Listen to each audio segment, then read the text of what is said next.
आई थी आपसे मिलने का, क्या कहा जा रहा है उनके तरफ से आपको? नहीं, जो आपने सुना, क्योंकि मैंने पब्लिक एड्रेस सिस्टम से ही बात किया,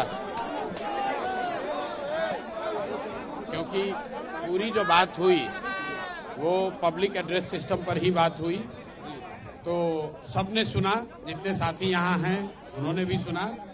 एडीएम साहब आए थे और उन्होंने ये कहा कि आप इस आंदोलन को वापस ले लीजिए। मैंने जो उनको कहा वो सबने सुना कि ये मेरे लिए संभव नहीं है, क्योंकि इतने सारे साथियों ने भरोसे से जो मेरे पे विश्वास किया है उससे हम लोग पीछे नहीं हट सकते हैं। और खास करके 29 तारीख को जो घटना हुई, जिसमें कि प्रशासन के कहने पर मैंने छात्रों को वहां से उठने के लिए कहा और उसके बाद प्रशासन ने उन बच्चों पर लाठी चलाया है, तो अब किसी भी हालत में मैं प्रशासन के कहने पर आंदोलन वापस नहीं लूंगा। और वापस होने की एक ही शर्त है, और वो शर्त ये है कि बच्चे तय करेंगे कि उनको आंदोलन आगे करना है कि नहीं करना है। और वो तय करने के लिए मैंने शर्त रखी है कि बच्चों से मुख्यमंत्री सीधे मिलें, ना उसमें प्रशांत किशोर रहे ना कोई दूसरा रहे। वो 5 बच्चों को चुन लें, ये 5 बच्चे जाएं, मुख्यमंत्री से मिलें, और फिर इनका भविष्य है, ये जो निर्णय लेंगे वो हम सबको, मुझे कम से कम स्वीकार होगा। मुझे उससे कोई आगे कुछ कहना नहीं है। आपने सुना, उन्होंने फिर दोबारा यही कहा, सर वापस ले लीजिए, हम बात आगे पहुंचाएंगे, जिसको मैंने खारिज कर दिया। मैंने उनको ये भी कहा कि अगर आप जबरदस्ती करेंगे, आप पकड़ना चाहेंगे, तो उसके लिए कोई जबरदस्ती बल प्रयोग करने की जरूरत नहीं है। आपको लाठी मारना है, हमको मारिए, हमको पकड़ के ले चलिए।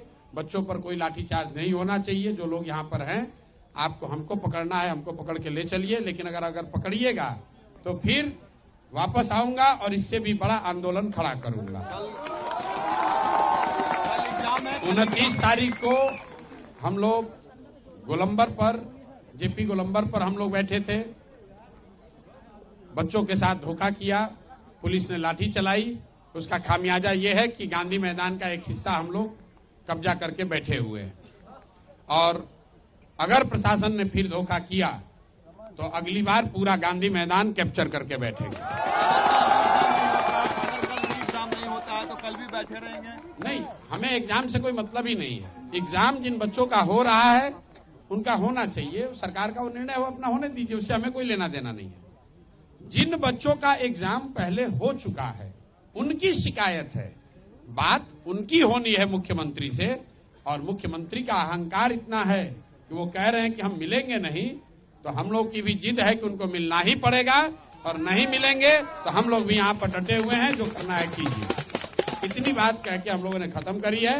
उन्होंने कहा है कि वो ऊपर अपना बात करके वापस आएंगे। बाकी मैं अपने आमरण अनशन पर यहाँ पर बैठा हुआ हूँ, अपने साथियों के साथ बैठा हूँ और आगे भी बैठा रहूंगा। बहुत बहुत धन्यवाद। न्यूज नेशन अब व्हाट्सएप पर खबरों की ताजा अपडेट के लिए न्यूज नेशन के इस QR कोड को स्कैन करें।